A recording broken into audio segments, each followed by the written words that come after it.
माँ शारदे के चरणों में सादर नमन करते हुए मैं आप सभी को सादर प्रणाम करता हूँ। आप सभी का ML कौशिक यूट्यूब चैनल में हार्दिक स्वागत करता हूँ, हार्दिक अभिनंदन करता हूँ। मैं प्रिंसिपल CV गुप्ता सरस्वती विद्यापीठ मथुरा रोड अलीगढ़।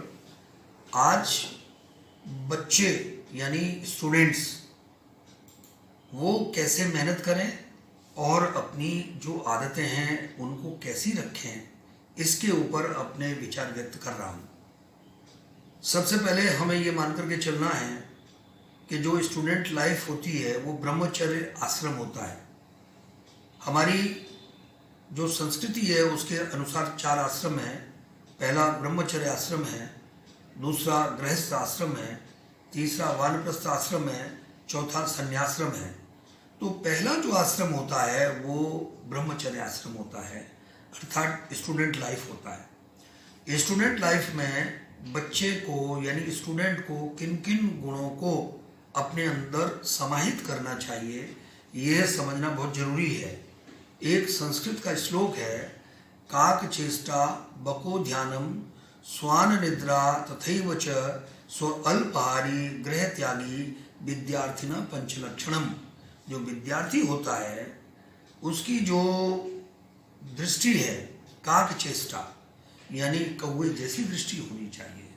जैसे कौवा कहीं बैठा हुआ है, आप जरा सा उसको इशारा करो तो तुरंत उड़ जाता है या उड़ने की कोशिश करता है, यानी जहाँ भी वो बैठता है तो उसकी दृष्टि चारों तरफ रहती है और बहुत ही सजग होता है। इसी तरह से विद्यार्थी को अपने जीवन में सजग रहना चाहिए और एक्टिव रहना चाहिए, चुस्ती फुर्ती के साथ रहना चाहिए और हर एंगल पर उसकी दृष्टि होनी चाहिए। उसकी दिनचर्या व्यवस्थित है या नहीं है, पढ़ाई उसे कैसे कैसे करनी है, माने उसकी चेष्टा, उसकी दृष्टि वो बहुत ही शार्प और क्यूट होना चाहिए, ये ध्यान रखना है। और जो सेकंड जो गुण है बको ध्यानम, उसका ध्यान बगुले जैसा होना चाहिए। जैसे एक बगुला होता है, हम देखते हैं कहीं पोखर है, कहीं तालाब है, कहीं नदी है जहाँ पर पक्षी खड़े होकर के अपनी शिकार के लिए साधना कर सकते हैं। तो जो बगुला होता है, बगुला खड़ा रहता है, वो इस तरह से खड़ा होता है कि वो हिलता भी नहीं है और वो ध्यान मग्न खड़ा रहता है। कुछ बगुले तो एक टांग पर खड़े हो जाते हैं और जैसे ही कोई भी पानी का जीव आता है, माने जलचर आता है, जो बगुले की ग्रिप में होता है या उसकी शिकार हो सकता है, फॉर एग्जाम्पल किसी छोटी फिश को लेते हैं, तो ध्यान मग्न खड़ा हुआ बगुला जैसे ही फिश आती है, फिश को आभास भी नहीं होता और तुरंत अपनी चोंच से वो छोटी फिश को पकड़ के और वो खा जाता है, यानी अपना शिकार कर लेता है। इसीलिए जो विद्यार्थी है उसका ध्यान भी बगुले जैसा होना चाहिए। जो उसका लक्ष्य है वो लक्ष्य पर उसकी दृष्टि रहे। उसका लक्ष्य माने बोर्ड एग्जामिनेशन में कितना परसेंटेज हमको लेना है, फिर उसकी तैयारी हमको कैसे करनी है, तो कौन सा चैप्टर कितने दिन में फिनिश करना है, कितने घंटे एक्चुअली उसको स्टडी करनी है, ये उसका जो ध्यान है हर पॉइंट पर उसका ध्यान होना चाहिए। और इसके साथ में ही एक तीसरा जो गुण है, जो विद्यार्थी का गुण है, स्वान निद्रा यानी कुत्ते जैसी नींद होनी चाहिए। कुत्ता अगर कहीं लेटा हुआ है, आप उसकी साइड से निकलेंगे तो जरा सी भी धमक की आवाज़ आएगी, खटपट की आवाज़ आएगी, तो कुत्ता तुरंत लेटा लेटा ही अपनी आँख खोल करके देख लेता है कि भाई मेरे पास से कोई निकला है। या जैसे ही हम उसके पास पहुँचते हैं तो वो इतना सजग होता है और नींद उसकी इतनी हल्की होती है कि उसकी नींद खुल जाती है और वो सावधान रहता है। अगर कोई भी विद्यार्थी वो 7 घंटे से ज़्यादा सोता है और समय अपना सोने में ज़्यादा वेस्ट करता है तो यह अच्छी बात नहीं है। यानी उसकी नींद कुत्ते जैसी होनी चाहिए। सुबह वो तुरंत पढ़ाई की चिंता करते हुए जगे और सुबह पढ़ते पढ़ते वो ना झपकी ले, ना सोए और पढ़ाई के लिए पूरा समय निकाले। जैसे 12th क्लास के लिए घर पर 7 आवर्स स्पेयर करना, 7 घंटे देना बहुत ज़रूरी है। और 10th क्लास बोर्ड क्लास के लिए घर पर 6 घंटे पढ़ाई के लिए देना बहुत ज़रूरी है, और 8th क्लास में वो 4 घंटे पढ़ाई के लिए देना बहुत ज़रूरी है, 9th क्लास में 5 घंटे देना बहुत ज़रूरी है, और 6th 7th में कम से कम 3 घंटे का समय घर पर देना बहुत ज़रूरी है, और छोटी क्लासेस में कम से कम 2 से 3 घंटे देना ज़रूरी है। इस तरह का ध्यान रखना। तो अभी मैंने बताया काक चेष्टा बको ध्यानम स्वान निद्रा तथैव च।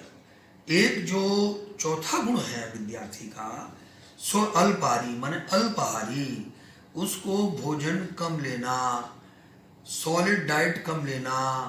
अगर हम भोजन बहुत ज़्यादा कर लेते हैं तो भोजन ज़्यादा करने से हमको सुस्ती आएगी और वो हमारा टमी अपसेट हो सकता है। तो इसीलिए हमको बैलेंस्ड डाइट लेना, लिमिटेड भोजन लेना, और ऐसा लेना जो कि न्यूट्रिटिव डाइट है, लिक्विड डाइट है। लिक्विड डाइट में दूध और फल आते हैं, दूध फल विद्यार्थी को ज़्यादा लेना। तो अल्पाहारी उसको होना चाहिए, और भले ही वो खाना कई बार में खाए लेकिन कम कम खाए, जिससे कि उसका जो डाइजेशन है, उसका जो शरीर सौष्ठव है और उसका जो पेट है वो ठीक बना रहे और वो अपनी पढ़ाई पर फोकस करता रहे। क्योंकि हर व्यक्ति का अपना कर्तव्य होता है। किसान का कर्तव्य खेती करना होता है, डॉक्टर का कर्तव्य वो मरीजों की देखभाल करना होता है, तो कहीं ऑफिस में काम करने वालों का कर्तव्य उस कार्य को विधिवत समय से संपादित करना होता है जो उनको अलॉट किया होता है। ऐसे ही विद्यार्थी का कर्तव्य है, चूंकि उसको एक ही काम दिया होता है, अध्ययन करना अध्ययन करना अध्ययन करना।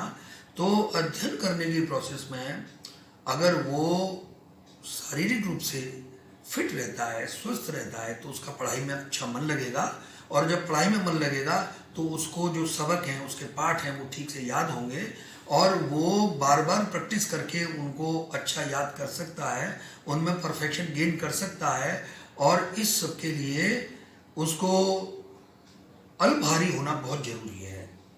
और गृह त्यागी माने घर को त्यागने वाला चाहिए, यानी घर से मोह नहीं होना चाहिए। जैसे कुछ बच्चे हैं वो हॉस्टल में जाकर के पढ़ते हैं और उनको होम सिकनेस नहीं होती। अगर किसी भी स्टूडेंट को अगर होम सिकनेस है तो उसका पढ़ाई में मन नहीं लगेगा। वो हर बार जब भी पढ़ने बैठेगा तो अपने घर की याद आएगी, अपने माता पिता की याद आएगी, अपने भाई बहन की याद आएगी, अपने इष्ट मित्रों की याद आएगी। तो उसको गृह त्यागी होना बहुत जरूरी है। तो ये 5 लक्षण मैंने बताए हैं। विद्यार्थिन पंच लक्षणम, काक चेष्टा, कौए जैसी दृष्टि, बगुले जैसा ध्यान, स्वान जैसी माने कुत्ते जैसी नींद, और कम खाने वाला अल्प आहारी, और उसके बाद गृह त्यागी, घर को त्याग देने वाला, घर से मोह न रखने वाला। ये 5 लक्षण जिसमें हैं वो विद्यार्थी सर्वोच्च अंक प्राप्त कर सकता है और अपने जीवन में अच्छी उन्नति प्रगति कर सकता है, अपने पाठों को विधिवत याद कर सकता है। तो ये बहुत जरूरी उसके लिए होता है। अब इसके साथ में और भी गुण जो भी हैं वो विद्यार्थी को नियमित होना चाहिए, विद्यार्थी को पंक्चुअल होना चाहिए, समय पालक होना चाहिए, स्वभाव से विनम्र होना चाहिए, गुरु का सम्मान करने वाला होना चाहिए, अपने वेशभूषा पर ध्यान रख करके यूनिफॉर्म में स्कूल जाए, ये उसका स्वभाव होना चाहिए, और पुस्तकों से उसको प्रेम होना चाहिए, अपनी पुस्तकों को संभाल के रखे, वो लिख करके याद करे, याद करने की प्रवृत्ति को वो बढ़ाए, और इस तरह से उसके मन में यानी अध्ययन अध्ययन अध्ययन अर्थात वो ज्ञान का भूखा होना चाहिए। और जब कोई ज्ञान अर्जन करता है तो ज्ञान अर्जन से फिर उसकी बुद्धि बनती है, बार बार ज्ञान अर्जन करता है तो उसकी बुद्धि प्रखर हो जाती है, और प्रखर बुद्धि वाला विद्यार्थी हमेशा प्रगति करता है, और प्रगति करते हुए वो उन्नति के सर्वोच्च शिखर पर पहुंचता है, और वो सभी को सुख प्रदान करता है। वो अपने माता पिता को सुख प्रदान करता है, वो अपने समाज को सुख प्रदान करता है, और अल्टीमेटली इस तरह का जो मेधावी बालक होता है, जो डिसिप्लिन बालक होता है, अनुशासित बालक होता है, वो राष्ट्र के लिए एक विशेष निधि होता है, क्योंकि वो ईमानदार होता है। और ईमानदारी से जो भी व्यक्ति काम करता है और वो आगे चल करके वो देश की निधि के रूप में यूज किया जाता है और अपने को वो यूज करता है, वो देश की निधि है, राष्ट्र की निधि है। राष्ट्र निर्माण में इन युवा विद्यार्थियों की अहम भूमिका है। जब ये अच्छे पढ़ेंगे, आजकल जो संस्कार में गिरावट आई है, तो उस संस्कार की गिरावट को झुठलाएंगे और संस्कारवान बनेंगे, आगे बढ़ेंगे। और जो भी अच्छे विद्यार्थियों के लक्षण और भी हो सकते हैं, कहीं स्वाध्यायी है, कहीं ध्येयनिष्ठ है, कहीं गुरु का सम्मान करने वाला है, कहीं माता पिता को महत्व देने वाला है, कहीं माता पिता की बात को मानने वाला है, ऐसे अनेकों गुणों से समाहित विद्यार्थी सभी जगह सम्मान प्राप्त करता है और वो अपने लक्ष्य को प्राप्त करता है।